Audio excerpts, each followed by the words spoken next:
ಲೋಕಸಭಾ ಚುನಾವಣೆ ಹತ್ರ ಬರ್ತಾ ಇದೆ. ಯಾವ ಪಕ್ಷದವ್ರು ಇಲ್ಲಿ ಎಂಪಿ ಆಗ್ಬೋದು ಅನ್ಸುತ್ತೆ ಸರ್? ಸುಧಾಕರ್ ಅವರು ಕೊಟ್ರೆ ಅವರು ಗೆಲ್ಬಹುದು. ಮೋದಿಗೋಸ್ಕರ ಆದ್ರೂ ನಾವು ಈ ಬಿಜೆಪಿ.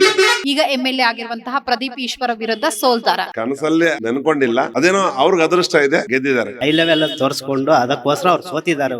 ಜನಗಳಲ್ಲಿ ಇವತ್ತು ಅವ್ರಿಗೆ ಓಟ್ ಆಗ್ಬೇಕಂತ ಮನಸ್ಸಿಗೆ ಇವಾಗ ಬಂದಿದೆ ಮೇಡಮ್. ನರೇಂದ್ರ ಮೋದಿ ಅವ್ರ ಬಗ್ಗೆ ಏನ್ ಹೇಳ್ತೀರಾ ಸರ್? Is good person. ನಮ್ಮ ಹಿಂದುತ್ವವನ್ನು ಉಳ್ಸಕ್ ಬಂದಿರುವ ಒಬ್ಬ ನಾಯಕ ಮೇಡಮ್ ಅವರು. ನನ್ಗೆ ಇವಾಗ 40 ವರ್ಷ, ನಾನು ಇಷ್ಟೊತ್ತಿಗೆ ಅಂತ ಲೀಡರ್ ಯಾರನ್ನು ನೋಡಿಲ್ಲ.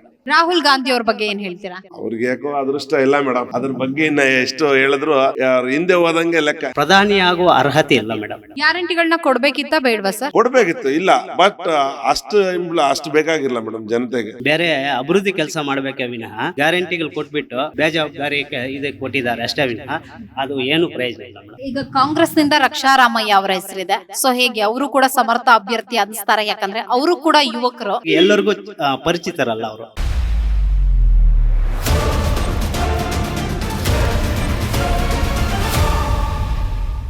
ಸರ್ ತಮ್ಮ ಹೆಸರು? ಮಂಜುನಾಥ್ ರೆಡ್ಡಿ ಅಂತ. ಓಕೆ, ಲೋಕಸಭಾ ಚುನಾವಣೆ ಹತ್ರ ಬರ್ತಾ ಇದೆ. ಯಾವ ಪಕ್ಷದವ್ರು ಇಲ್ಲಿ ಎಂಪಿ ಆಗ್ಬೋದು ಅನ್ಸುತ್ತೆ ಸರ್? ನನ್ನ ಲೆಕ್ಕಾಚಾರ ಇಷ್ಟು ದಿನ ಇದ್ದಿದ್ದು ಬಿಜೆಪಿ ಅವರೇ, ಬಟ್ ಆ ಬಿಜೆಪಿಗೆ ಅವ್ರು ಸೂಟಬಲ್ ಆಗಿರ್ಲಿಲ್ಲ. ಈಗ ಕಾಂಗ್ರೆಸ್ ಅಲ್ಲಿ ಯಾರು ಟಿಕೆಟ್ ಕೊಡ್ತಾರ ಗೊತ್ತಿಲ್ಲ. ರಕ್ಷಾರಾಮಯ್ಯ ಅವರು, ರಕ್ಷಾರಾಮಯ್ಯ ಅವರ ಈ ಜನತೆಗೆ ಅವ್ರು ಹೊಸಬ್ರು ಅಲ್ಲ. ನನ್ನ ತಿಳುವಳಿಕೆ ಬಗ್ಗೆ ಹೇಳ್ತಾ ಇದ್ದೀನಿ, ಹೊಸಬ್ರು. ನಾನು ನೋಡಿಲ್ಲ ಆಕ್ಚುಲಿ ಅವ್ರನ್ನು, ಇವಾಗವರೆಗೂ ನೋಡಿಲ್ಲ. ಮೋಸ್ಟ್ಲಿ ಏನಾದ್ರು ಸುಧಾಕರ್ ಅವ್ರು ಕೊಟ್ರೆ ಅವರು ಗೆಲ್ಬಹುದು. ಅಂದ್ರೆ ಬಟ್ ರಕ್ಷಾರಾಮಯ್ಯ ಬಗ್ಗೆ ಕೂಡ ಒಳ್ಳೆ ಒಪಿನಿಯನ್ ಕೆಲವು ಕಡೆ ಇದೆ. ಸೊ ಹಾಗಾಗಿ ಇಬ್ಬರ ಮಧ್ಯ ಪೈಪೋಟಿ ಇರುತ್ತೆ ಅನ್ಸತ್ತಾ? ಹೇಗೆ ಇರುತ್ತೆ ಮೇಡಮ್, ಆಕ್ಚುಲಿ ಸೂಪರ್ ಆಗಿರುತ್ತೆ, ಪೈಪೋಟಿ ಇರುತ್ತೆ. ಲೀಡ್ ಬರ್ಬೋದು ಸರ್. ನಮ್ಮ ಶಾಸಕರು ಒಳ್ಳೇದ್ ಮಾಡಿದ್ದಾರೆ. ಸುಬ್ಬಾರೆಡ್ಡಿ ಅವರ 3 ವರ್ಷದಿಂದ ಗೆದ್ಕೊಂಡ್ ಬಂದಾರೆ. ಈಗೆಲ್ಲ ರೋಡ್ ಇಂಪ್ಲಿಮೆಂಟ್ ಆಗಿದೆ, ಎಲ್ಲ ಆಗ್ತಾ ಇದೆ. ಅವ್ರು ಇಷ್ಟ ದಿನ ಹೇಳ್ತಾ ಇದ್ರು ಆಗುತ್ತೆ ಆಗುತ್ತೆ ಅಂತ. ಆಕ್ಚುಲಿ ಆಗಿದೆ, ಈ ರೋಡ್ಸ್ ಅದೆಲ್ಲ ಇಂಪ್ಲಿಮೆಂಟ್ ಆಗಿದೆ. ಬಟ್ ಈಗ ನಾವು ನೋಡಿದಾಗೆ 3 ಟರ್ಮ್ ವಿನ್ ಆಗಿದ್ದಾರೆ ಅಂದ್ರೆ ಅಷ್ಟೊಂದು ಕೆಲ್ಸಗಳಾಗಿಲ್ಲ ಅಂತ ಅನ್ಸುತ್ತೆ ನೋಡಿದಾಗ. ಮೇಡಮ್ ಒಂದ್ಸಲಿ ನಿಮ್ಗೂ ಗೊತ್ತು, ನಮ್ ಕೈಯಲ್ಲಿ ₹1 ಇದ್ರೆ ನಾವೇನೋ ಕೇಳಿ ₹2 ಖರ್ಚು ಮಾಡಬಹುದು. ಆಕ್ಚುಲಿ ಅಲ್ಲಿ ಫಂಡ್ಸ್ ಬರ್ತಾ ಇಲ್ಲ, ಇಲ್ಲಿ ಕಟ್ಟಿಲ್ಲ. ಈ ಬಾರಿ ಫಂಡ್ಸ್ ಬರ್ತಾ ಇಲ್ಲ, ಯಾಕಂದ್ರೆ ಗ್ಯಾರಂಟಿಗಳನ್ನ ಅನುಷ್ಠಾನ ಮಾಡಿರೋದ್ರಿಂದ ಶಾಸಕರಿಗೆ ಅನುದಾನ ಬಿಡುಗಡೆ ಆಗ್ತಾ ಇಲ್ಲ. ಬಿಜೆಪಿ ಗೌರ್ಮೆಂಟ್ ಇದ್ದಿದ್ದು ನಿಮ್ಗೂ ಗೊತ್ತು. ಇಲ್ಲಿ ನಮ್ ಭಾಗ ನಿಜಾನ ಸರ್? ಈಗ ಗೌರ್ಮೆಂಟ್ ಇದ್ದಾಗ ಆಪೋಸಿಟ್ ಶಾಸಕರು ಇದ್ರೆ ಅವ್ರಿಗೆ ಅನುದಾನ ಬಿಡುಗಡೆ ಆಗಲ್ಲ ಅಂತಾರೆ, ಅದು ನಿಜಾನ? ಹಾಗಾದ್ರೆ ಅದೇನು ಅಷ್ಟು 100% ನಿಜ ಇಲ್ಲ. ಎಲ್ಲರಿಗೂ ಗೊತ್ತಿದ್ದು. ಆಫ್ ಕೊಡ್ತಾರೆ, ಆಫ್ ಕೊಡಲ್ಲ, ಸ್ವಲ್ಪ ಲೇಟ್ ಆಗಿ ಕೊಡ್ತಾರೆ. ಅದು ಇಂಪ್ಲಿಮೆಂಟ್ ಆಗೋಷ್ಟಿಗೆ ಇನ್ನು ಆಫೀಸರ್ ಹೋಗ್ತಾ ಇರ್ತಾರೆ, ಹೊರಟೋಗ್ತಾರೆ. ಆ ರೋಡ್ ಆಗಲ್ಲ, ಅಲ್ಲಿ ನಿಂತು ಬಿಡುತ್ತೆ. ಈ ತರ ಆಗಿ ಡಿಲೇ ಆಗ್ತಾ ಇದೆ, ಇಲ್ಲ ಅಂತ ಹೇಳಿಲ್ಲ. ನಮ್ ಸುಬ್ಬಾರೆಡ್ಡಿ ಅವರು ರಿಕ್ವೆಸ್ಟ್ ಮಾಡ್ತಾ ಇದಾರೆ, ಅದಾಗ್ತಾ ಇದೆ. ಆದ್ರಿಂದ ಸ್ವಲ್ಪ ಡಿಲೇ ಆಗ್ತಾ ಇದೆ. ಏನೆಲ್ಲ ಸಮಸ್ಯೆಗಳಿದೆ ಸರ್ ಬಾಗೇಪಲ್ಲಿಲಿ? ಬಾಗೇಪಲ್ಲಿ ಪ್ರಧಾನವಾಗಿ ರೋಡ್ಸ್ ಇತ್ತು, ನೀವೇ ನೋಡ್ತಾ ಇದ್ದೀರಾ. ಬೇಕಾದ್ರೆ ಸರ್ಚ್ ಮಾಡಿ ನೀವು. ಗೂಳೂರು ರೋಡ್ ಆಯ್ತು, ಅದು ಆಯ್ತು. ಈಗ ಎಲ್ಲ ಆಗ್ತಾ ಇದೆ, ಒಂದೊಂದು ಇಂಪ್ಲಿಮೆಂಟ್ ಆಗ್ತಾ ಇದೆ. ಹಾಗಾದ್ರೆ ಡಾಕ್ಟರ್ ಕೆ ಸುಧಾಕರ್, ರಕ್ಷಾರಾಮಯ್ಯ ಗೆಲ್ಲೋದು ಯಾರು? ಅದರಲ್ಲಿ ಒಂದು 60% ಸುಧಾಕರ್ಗೆ ನನ್ನ ಬೆಂಬಲ. ಅಂದ್ರೆ 60 ಮತ್ತೆ 40% ಇರುತ್ತೆ ಅಂತ ಹೇಳ್ತೀರಾ? ಹೇಗೆ ಆಗುತ್ತೆ? ಆಲ್ಮೋಸ್ಟ್ ಅಲ್ಲಿ ವಿನ್ನೇ ಆಗ್ಬೋದು ಮೇಡಮ್ ಸುಧಾಕರ್ ಅವರು. ಯಾಕಂದ್ರೆ ಹೊಸ ಪರಿಚಯ ಇಲ್ಲಿ. ಏನಂದ್ರೆ ಇಲ್ಲಿ ತಿಳುವಳಿಕೆ ಜನರಿಗೆ, ನನ್ನ ಲೆಕ್ಕಾಚಾರ ಪ್ರಕಾರ, ನನ್ನ ವೈಯಕ್ತಿಕವಾಗಿ ಹೇಳ್ತಾ ಇದ್ದೀನಿ, ನಾವು ಕಾಂಗ್ರೆಸ್. ಬಟ್ ಇಲ್ಲಿ ಇರೋದು ಫ್ಯಾಕ್ಟ್. ನೀವು ಹೇಳಿ ಅಂತ ಹೇಳ್ತಾ ಇದ್ರೆ ಫ್ಯಾಕ್ಟ್ ಹೇಳ್ತಾ ಇದೀನಿ ಅಷ್ಟೇ. ಬಟ್ ಈಗ ಚಿಕ್ಕಬಳ್ಳಾಪುರ ವಿಚಾರಕ್ಕೆ ಬಂದ್ರೆ ಮೋದಿ ಅಲೆ ಕೂಡ ಇತ್ತು. ಇವರು ಕೂಡ ಡಾಕ್ಟರ್ ಕೆ ಸುಧಾಕರ್ ಸಚಿವರಾಗಿದ್ರು. ಆದ್ರೂ ಕೂಡ ಕಳೆದ ಬಾರಿ ಈಗ MLA ಆಗಿರುವಂತಹ ಪ್ರದೀಪ್ ಈಶ್ವರ ವಿರುದ್ಧ ಸೋಲ್ತಾರ. ಅದು ತುಂಬಾ ನಾವು ಅಸಲು ಕನಸಲ್ಲಿ ಅನ್ಸ್ಕೊಂಡಿಲ್ಲ, ನೆನ್ಕೊಂಡಿಲ್ಲ. ಬಟ್ ಅದೇನೋ ಅವ್ರಿಗೆ ಅದೃಷ್ಟ ಇದೆ, ಗೆದ್ದಿದ್ದಾರೆ. ಇಲ್ಲದಿದ್ರೆ ಅಷ್ಟೇ. ಅವ್ರ ಬಗ್ಗೆ ಚಿಕ್ಕಬಳ್ಳಾಪುರಗೂ ಬೇಡ ಮೇಡಮ್, ನಮ್ಮ ಬಾಗೇಪಲ್ಲಿ ಶಾಸಕರಾದ ಹೇಳಿ ನಾವ್ ಹೇಳ್ತೀವಿ. ನರೇಂದ್ರ ಮೋದಿ ಅವ್ರ ಬಗ್ಗೆ ಏನ್ ಹೇಳ್ತೀರಾ sir? Is good person, is very very very good person. Rahul Gandhi ಅವ್ರ ಬಗ್ಗೆ ಏನ್ ಹೇಳ್ತೀರಾ? ಅವ್ರಿಗೆ ಯಾಕೋ ಅದೃಷ್ಟ ಇಲ್ಲ ಮೇಡಮ್, ಅಷ್ಟೇ. ಅದ್ರ ಬಗ್ಗೆ ಇನ್ನ ಎಷ್ಟು ಹೇಳಿದ್ರು ಹಿಂದೆ ಹೋದಂಗೆ ಲೆಕ್ಕ. ಈ ಸಲಿನೂ ಮೋದಿ ಬರ್ತಾರೆ, ಅಲ್ಲೇ ಇದೆ, ಮೋದಿ ಬರ್ತಾರೆ. ಸ್ಟೇಟ್ ಅಲ್ಲಿ ಕಾಂಗ್ರೆಸ್ ಗವರ್ಮೆಂಟ್ ಇದೆ, ಹೇಗೆ ಆಡಳಿತವನ್ನ ನಡೆಸ್ತಾ ಇದೆ? ಸ್ಟೇಟ್ ನಡೀತಾ ಇದೆ ಮೇಡಮ್, ಸುಮ್ಮನೆ ಅದೇ ಅವ್ರು ಹೇಳಿದ್ರಲ್ಲ, ಇಷ್ಟೊತ್ತು ಹೇಳಿದ್ರ ಒಬ್ರಿಗೆ ಇಂಪ್ಲಿಮೆಂಟ್ ಆಗ್ತಾ ಇದೆ. ಇವ್ರು ತುಂಬಾ ಇದೇ ಕೊಟ್ಬಿಟ್ರು. ಈಗ 50-50 ಅಂತ ನೀವು ಮಹಿಳೆಯರೇ ಗೋವಾ ಮಾಡ್ಕೊಂಬೇಡಿ. ಅದ್ರ ಬದಲು 50% ಒಂದ್ ಹೇಳಿದ್ರೆ ಸ್ವಲ್ಪ ಅನುಕೂಲನೂ ಆಗ್ತಾ ಇತ್ತು ಜನತೆಗೆ. ಗ್ಯಾರಂಟಿಗಳನ್ನ ಕೊಡ್ಬೇಕಾ ಕೊಡ್ಬಾರ್ದಾ? ಇನ್ನೊಂದು ಇಂಪ್ಲಿಮೆಂಟ್ ಮಾಡಕ್ಕೆ, ಸರ್ಕಾರ ಇಂಪ್ಲಿಮೆಂಟ್ ಮಾಡಕ್ಕೆ ಸ್ವಲ್ಪ ಆಗ್ತಾ ಇತ್ತು. ಏನ್ ಹೇಳಿ, ಈ ಬಸ್ ಫ್ರೀ ಅಭಿವೃದ್ಧಿ ಮಾಡಕ್ ಆಗ್ತಾ ಇತ್ತು. ಆಗಲ್ಲ ಅಂತ ಕೈ ಎತ್ಬಿಡ್ತಾ ಇದಾರೆ. ಅದೆಲ್ಲ ಅದು ವೈಯಕ್ತಿಕವಾಗಿ ಅವ್ರು ದೊಡ್ಡವ್ರು ಮಾಡಿರೋ ತಪ್ಪೆ. ಗ್ಯಾರಂಟಿಗಳನ್ನ ಕೊಡ್ಬೇಕಿತ್ತ ಬೇಡವಾ ಸರ್? ಕೊಡ್ಬೇಕಿತ್ತು, ಇಲ್ಲ ಬಟ್ ಅಷ್ಟು ಬೇಕಾಗಿಲ್ಲ ಮೇಡಮ್ ಜನತೆಗೆ. ಯಾರು ಸಾವುಕಾರಲ್ಲ, ಇಲ್ಲಿ ಮೀಡಿಯಂ ಆಗಿದ್ದಾರೆ. ಸರ್ ತಮ್ಮ ಹೆಸರು? ಶ್ರೀನಿವಾಸ್ ಅಂತ ಮೇಡಮ್.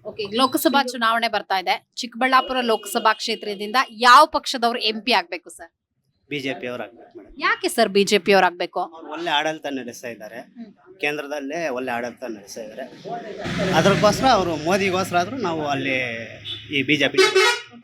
ಈಗ ಬಿಜೆಪಿಯಿಂದ ಅಂದ್ರೆ ಮೈತ್ರಿ ಅಭ್ಯರ್ಥಿಯಾಗಿ ಡಾಕ್ಟರ್ ಕೆ ಸುಧಾಕರ್ ಅವರು ಸಮರ್ಥ ಅಭ್ಯರ್ಥಿ ಅಂತ ಅನಿಸ್ತಾರ, ಹೇಗೆ? 100% ಕರೆಕ್ಟ್ ಮೇಡಮ್. ಅವರು ಸಮರ್ಥ ಅಭ್ಯರ್ಥಿ, ಎಲ್ಲರಿಗೂ ಚಿರಪರಿಚಿತರ. ಅವರು ಲಾಸ್ಟ್ ಟೈಮ್ ಗೌರ್ಮೆಂಟ್ ಇದ್ದಾಗ ಈ ಮಿನಿಸ್ಟರ್ ಆಗಿದ್ರು. ಅವ್ರು ಒಳ್ಳೆ ಫಂಡ್ಸ್ ಎಲ್ಲ ತಂದು ಇಂಪ್ರೂವ್ಮೆಂಟ್ ಎಲ್ಲ ಮಾಡಿದ್ದಾರೆ. ಅವ್ರು 100% ಅವ್ರು ನಿಂತ್ಕೊಂಡ್ರೆ 100% ವಿನ್ ಆಗ್ತಾರೆ. ಈಗ ಅವರು ಸಚಿವರಾಗಿದ್ದಂತಹ ಸಂದರ್ಭದಲ್ಲಿ ಚಿಕ್ಕಬಳ್ಳಾಪುರಕ್ಕೆ ಸಾಕಷ್ಟು ಅನುದಾನವನ್ನ ತಂದಿದ್ರು. ಆದ್ರೂ ಕೂಡ ವಿಧಾನಸಭಾ ಚುನಾವಣೆಯಲ್ಲಿ ಡಾಕ್ಟರ್ ಕೆ ಸುಧಾಕರ್ ಅವರು ಸೋತಿದ್ದಾರೆ. ಬಟ್ ಅವರು ಸ್ವಲ್ಪ ಅವರು ಒಂದು ಹೈ ಲೆವೆಲ್ ತೋರಿಸ್ಕೊಂಡು ಅದಕ್ಕೋಸ್ಕರ ಅವ್ರು ಸೋತಿದ್ದಾರೆ. ಹೋಯ್ತಾ ಜನಗಳಲ್ಲಿ ಇವತ್ತು ಅವ್ರಿಗೆ ಓಟ್ ಆಗ್ಬೇಕಂತ ಮನಸ್ಸಿಗೆ ಇವಾಗ ಬಂದಿದೆ ಮೇಡಮ್. ಅವರು ನಾವೇ ತಪ್ಪು ಮಾಡ್ಕೊಂಡಿದೀವಿ ಅಂತ ಹೇಳ್ಬಿಟ್ಟು ಅಲ್ಲಿ ಜನಗಳು ಇವಾಗ ಹೇಳ್ತಾ ಇದ್ದಾರೆ. ಸುಧಾಕರ್ನವ್ರು ಗೆಲ್ಸ್ಕೋಬೇಕಾಗಿತ್ತು, ಅವ್ರನ್ನ ಗೆಲ್ಸ್ಕೊಂಡಿದ್ರೆ ಇಷ್ಟೊತ್ತಿಗೆ ಇನ್ನೂ ಅಭಿವೃದ್ಧಿ ಆಗ್ತಾ ಇತ್ತು ಅಂತ ಜನಗಳು ಹೇಳಿರೋದು ನಾವೇ ಜಾಸ್ತಿ ಜನ ಕೇಳಿದೀವಿ ಮೇಡಮ್. ಈಗ ಕಾಂಗ್ರೆಸ್ ನಿಂದ ರಕ್ಷಾರಾಮಯ್ಯ ಅವರ ಹೆಸರಿದೆ. ಸೊ ಹೇಗೆ ಅವರು ಕೂಡ ಸಮರ್ಥ ಅಭ್ಯರ್ಥಿ ಅನಿಸ್ತಾರೆ? ಯಾಕಂದ್ರೆ ಅವರು ಕೂಡ ಯುವಕರು. ಅವರು ಯುವಕರಾಗಿರ್ಬೋದು ಮೇಡಮ್, ಬಟ್ ಅವ್ರಿಗೆ ಎಲ್ಲರಿಗೂ ಪರಿಚಿತರಲ್ಲ ಅವರು. ಯಾಕಂದ್ರೆ ಅವರು ಇವಾಗ ಇನ್ನೂ ಬರ್ತಾ ಇದ್ದಾರೆ. ಇವ್ರು ಆಲ್ರೆಡಿ ಮಿನಿಸ್ಟರ್ ಆಗಿದ್ರು, ಮುಂಚೆನೂ MLAಗಳಾಗಿದ್ರು. ಇವರು ಆಡಳಿತ ಚೆನ್ನಾಗಿ ನಡೆಸಿದ್ದಾರೆ. ಅದಕ್ಕೋಸ್ಕರ ಇವರೇ ಆಗ್ತಾರೆ. ಇನ್ನೊಂದು ಮೋದಿ ಅಲೆ ಇದೆ, 100% ವಿನ್ ಆಗ್ತಾರೆ ಮೇಡಮ್. ಈಗ ಬಾಗೇಪಲ್ಲಿ ಯಾವ ತರ ಲೆಕ್ಕಾಚಾರ ಇದೆ ಸರ್? ಜನರೆಲ್ಲ ಏನ್ ಹೇಳ್ತಾರೆ, ಯಾರ್ ಪರವಾಗಿದ್ದಾರೆ? ಜೊತೆಗೆ ಇಲ್ಲಿ ಯಾವ್ದು ಮ್ಯಾಟರ್ ಆಗ್ತಾ ಹೋಗುತ್ತೆ? ಜಾತಿ ರಾಜಕಾರಣ ಆಗತ್ತಾ, ಹೇಗೆ? ಜಾತಿ ರಾಜಕಾರಣಕ್ಕಿಂತ ಮೋದಿ ಅಲ್ಲೇ ಜಾಸ್ತಿ ಇದೆ ಮೇಡಮ್ ಇಲ್ಲಿ ಕೂಡ. ಯಾಕಂದ್ರೆ MLA ಎಲೆಕ್ಷನ್ ಅಲ್ಲಿ ಇಲ್ಲಿ ಕ್ಯಾಂಡಿಡೇಟ್ ನೋಡಿ ವೋಟ್ ಹಾಕಿದ್ರು. ಇವಾಗ ಬಂದ್ಬಿಟ್ಟು ಮೋದಿ ಅಲೆ ಮೇಲೆ 100% ಇಲ್ಲಿ ಕೂಡ ಮೆಜಾರಿಟಿ ಬಂದೇ ಬರುತ್ತೆ ಮೇಡಮ್. ಈಗ 28 ಲೋಕಸಭಾ ಕ್ಷೇತ್ರದಲ್ಲಿ ಬಿಜೆಪಿ ಮತ್ತೆ JDS ಮೈತ್ರಿ ಎಷ್ಟು ವಿನ್ ಆಗ್ಬೋದು? ಕಾಂಗ್ರೆಸ್ ಎಷ್ಟು ಆಗ್ಬೋದು ಸರ್? ಮೇಡಮ್ ನನ್ನ ಪ್ರಕಾರವಾಗಿ ಆಲ್ಮೋಸ್ಟ್ ಅಲ್ಲಿ 25 ಸ್ಥಾನದ ಮೇಲೆ ಗೆದ್ತಾರೆ ಮೇಡಮ್. ಇಲ್ಲಿ ನಮ್ಮ ಕರ್ನಾಟಕ ಚುನಾವಣೆಯಲ್ಲಿ ಲೆಕ್ಕಾಚಾರದಲ್ಲಿ 25 ಸ್ಥಾನ ಅಂತೂ ಗ್ಯಾರಂಟಿ ಬರುತ್ತೆ ಮೇಡಮ್. ಲೋಕಸಭಾ ಚುನಾವಣೆಗಾಗಿ ಬಿಜೆಪಿ ಮತ್ತೆ JDS ಮೈತ್ರಿ ಮಾಡ್ಕೊಂಡಿದೆ. ಏನ್ ಹೇಳ್ತೀರಾ ಮೈತ್ರಿ ಬಗ್ಗೆ? ಒಳ್ಳೇದೇ ಮೇಡಮ್. ಯಾಕಂದ್ರೆ ಇವಾಗ ಆಲ್ಮೋಸ್ಟ್ ಅಲ್ಲಿ ಕಾಂಗ್ರೆಸ್ ಆಡಳಿತ ನಡೀತಾ ಇದೆ. ಇವಾಗ ಅದಕ್ಕೆ ಪೈಪೋಟಿ ಕೊಡ್ಬೇಕಂದ್ರೆ ಅವರಿಬ್ರು ಹೊಂದಾಣಿಕೆ ಮಾಡಿಕೊಂಡು ಇಲ್ಲಿ ಜಾಸ್ತಿ ಸ್ಥಾನ ಗೆದ್ದು ಬಿಟ್ಟು ಮೋದಿ ಅವರಿಗೆ ನಾವು ಒಂದು ಇದು ಕೊಡಬೇಕು ಅಂತೇಳಿ ಅವರು ಇದು ಮಾಡ್ಕೊಂಡಿದ್ರೆ, ಅವ್ರದ್ದು ದೇವೇಗೌಡರ ಪಕ್ಷ ಕೂಡ ಚೆನ್ನಾಗಿದೆ. ಅವರು ಕುಮಾರಸ್ವಾಮಿ ಮೇಲೆ ರೈತರಿಗೆ ಈ ಬಡ ಇವರಿಗೆಲ್ಲ ಒಳ್ಳೆ ಅಭಿಪ್ರಾಯ ಇದೆ. ಅದಕ್ಕೋಸ್ಕರ ಅವ್ರು ಮೈತ್ರಿ ಮಾಡಿಕೊಂಡು ಒಳ್ಳೆ ಸೀಟ್ ಬಂದು ಅವ್ರಿಗೆ ಮೋದಿ ಅವ್ರಿಗೆ ಸಪೋರ್ಟ್ ಮಾಡ್ಬೇಕಂತ ಮಾಡಿದ್ದಾರೆ. ಬಟ್ ಇದೇ JDS 2019 ಲೋಕಸಭಾ ಚುನಾವಣೆಯಲ್ಲಿ ಕಾಂಗ್ರೆಸ್ ಜೊತೆ ಮೈತ್ರಿ ಮಾಡ್ಕೊಂಡಿತ್ತು. ಆವಾಗ ಬಂದ್ಬಿಟ್ಟು ಅವ್ರಿಗೆ ಸೀಟ್ ಬೇಕಾಗಿತ್ತು. ಅದಕ್ಕೋಸ್ಕರ ಮೈತ್ರಿ ಮಾಡಿಕೊಂಡು ಆಡಳಿತ ನಡೆಸಿದ್ರು. ಅಷ್ಟೊಂದು ಇದು ಬರಲಿಲ್ಲ. ಅವರು ಮೈತ್ರಿ ಮಾಡ್ಕೊಂಡ್ರು ಒಳ್ಳೆ ಕೆಲಸ ಏನು ಆಗ್ಲಿಲ್ಲ, ಅಭಿವೃದ್ಧಿ ಆಗ್ಲಿಲ್ಲ. ಆವಾಗ ನಮ್ಗೆ ಗೊತ್ತಾಯ್ತಲ್ಲ ಮೇಡಮ್, ಅವರು ಮತ್ತೆ ಡಿವೈಡ್ ಇದಾಗೋದ್ರು. ಅದಕ್ಕೋಸ್ಕರ ಇವಾಗ ಅವರು ಬಿಜೆಪಿ ಅವರು ಒಳ್ಳೆ ಆಡಳಿತ ಇದ್ದಾರೆ. ನಮ್ಮ ಹಿಂದುತ್ವದ ಬಗ್ಗೆ ತುಂಬಾ ಚೆನ್ನಾಗಿ ಇದು ಇಟ್ಕೊಂಡಿದ್ದಾರೆ. ಅದಕ್ಕೋಸ್ಕರ ಅವ್ರ ಜೊತೆಗೆ ಹೋಗಿದ್ದಾರೆ. ಇವಾಗ ಸ್ಟೇಟ್ ಅಲ್ಲಿ ಕಾಂಗ್ರೆಸ್ ಗವರ್ಮೆಂಟ್ ಇದೆ, ಹೇಗೆ ಆಡಳಿತ ನಡೆಸ್ತಾ ಇದೆ? ಅಷ್ಟೊಂದೇನು ಇಲ್ಲ ಮೇಡಮ್ ಸ್ಟೇಟ್ ಅಲ್ಲಿ. ಯಾಕಂದ್ರೆ ಅವರೆಲ್ಲ ಇವೇ ಕೊಟ್ಬಿಟ್ಟು ಫಂಡ್ಸ್ ಏನು ರಿಲೀಸ್ ಮಾಡ್ತಾ ಇಲ್ಲ, ಅಭಿವೃದ್ಧಿ ಕೆಲಸ ಏನು ಮಾಡ್ತಾ ಇಲ್ಲ, ಸುಮ್ಮನೆ ಕಾಟಾಚಾರಕ್ಕೆ ಇದು ನಡೆಸ್ತಾ ಇದ್ದಾರೆ ಅಷ್ಟೇ. 5 ಗ್ಯಾರಂಟಿಗಳ ಬಗ್ಗೆ ತಮ್ಮ ಅಭಿಪ್ರಾಯ ಏನ್ ಸರ್? ಅಷ್ಟೊಂದು ನೆಸಿಟಿ ಇಲ್ಲ ಮೇಡಮ್, ಅದು ಕೊಡಬೇಕಾದ ಅವಶ್ಯಕತೆ ಇಲ್ಲ ಮೇಡಮ್. ಬೇರೆ ಅಭಿವೃದ್ಧಿ ಕೆಲಸ ಮಾಡಬೇಕೇ ವಿನಃ ನೀವು ಗ್ಯಾರಂಟಿ ಈ ಗ್ಯಾರಂಟಿಗಳು ಕೊಟ್ಬಿಟ್ಟು ಸುಮ್ಮನೆ ಅವ್ರನ್ನ ಇದು ಮಾಡ್ತಾ ಇದ್ದಾರೆ ಅಷ್ಟೇ. ಬೇಜವಾಬ್ದಾರಿ ಇದಕ್ಕೆ ಕೊಟ್ಟಿದ್ದಾರೆ ಅಷ್ಟೇ ವಿನಃ ಅದು ಏನು ಪ್ರಯೋಜನ ಇಲ್ಲ ಮೇಡಮ್. ನರೇಂದ್ರ ಮೋದಿ ಅವ್ರ ಬಗ್ಗೆ ಏನ್ ಹೇಳ್ತೀರಾ? ಅವರು ಒಳ್ಳೆ ಗುಡ್ ಕ್ಯಾಂಡಿಡೇಟ್ ಮೇಡಮ್. ನಮ್ಮ ಹಿಂದುತ್ವವನ್ನು ಉಳ್ಸಕ್ ಬಂದಿರುವ ಒಬ್ಬ ನಾಯಕ ಮೇಡಮ್. ಅವ್ರಿಗಿಂತ ಇನ್ನೊಬ್ಬ ಲೀಡರ್ ನಾನು ಇಷ್ಟೊತ್ತಿಗೆ, ನನ್ಗೆ ಇವಾಗ 40 ವರ್ಷ, ನಾನು ಇಷ್ಟೊತ್ತಿಗೆ ಅಂತ ಲೀಡರ್ ಯಾರನ್ನೂ ನೋಡಿಲ್ಲ ಮೇಡಮ್. ರಾಹುಲ್ ಗಾಂಧಿ ಅವ್ರ ಬಗ್ಗೆ ಏನ್ ಹೇಳ್ತೀರಾ? ಅವ್ರಿಗೆ ಪ್ರಧಾನಿ ಆಗುವ ಅರ್ಹತೆ ಇಲ್ಲ ಮೇಡಮ್. ಅವ್ರಿಗೆ ಅಷ್ಟೊಂದು ನಮ್ಮ ಇಂಡಿಯಾಗೆ ಪ್ರಧಾನಿಯಾಗಿ ಅವ್ರ ಆಡಳಿತ ನಡೆಸುವಷ್ಟು ಇದಿಲ್ಲ ಮೇಡಮ್ ಅವರಿಗೆ. ಓಕೆ, ಅದಕ್ಕೆ ಆ ಮೋದಿ ಅವರು ಆ ಲೆವೆಲ್ ಅಲ್ಲಿ ಇದ್ದಾರೆ, ಅವ್ರಿಗೆ ಕೊಡ್ಬೇಕು. ಸರ್, ಈ ಬಾರಿ ಕೂಡ ಲೋಕಸಭಾ ಚುನಾವಣೆಯಲ್ಲಿ ಹಾಗಾದ್ರೆ ಮೋದಿ ಅಲೆ ಇದೆಯಾ ಕರ್ನಾಟಕದಲ್ಲಿ? 100% ಇದೆ ಮೇಡಮ್, ಅದರಲ್ಲಿ ಬೇರೆ ಮಾತೇ ಇಲ್ಲ. ಈ ಸಲಿನೂ 100% ಇಲ್ಲಿಂದ 25 ಸ್ಥಾನದ ಮೇಲೆ ಬಂದೇ ಬರುತ್ತೆ ಮೇಡಮ್. ಓಕೆ, ಲೋಕಸಭಾ ಚುನಾವಣೆ ಅಂತ ಬಂದ್ರೆ ಅಭ್ಯರ್ಥಿ ಇಂಪಾರ್ಟೆಂಟ್ ಆಗತ್ತೋ ಪಕ್ಷ ಇಂಪಾರ್ಟೆಂಟ್ ಆಗತ್ತೋ, ಹೇಗೆ?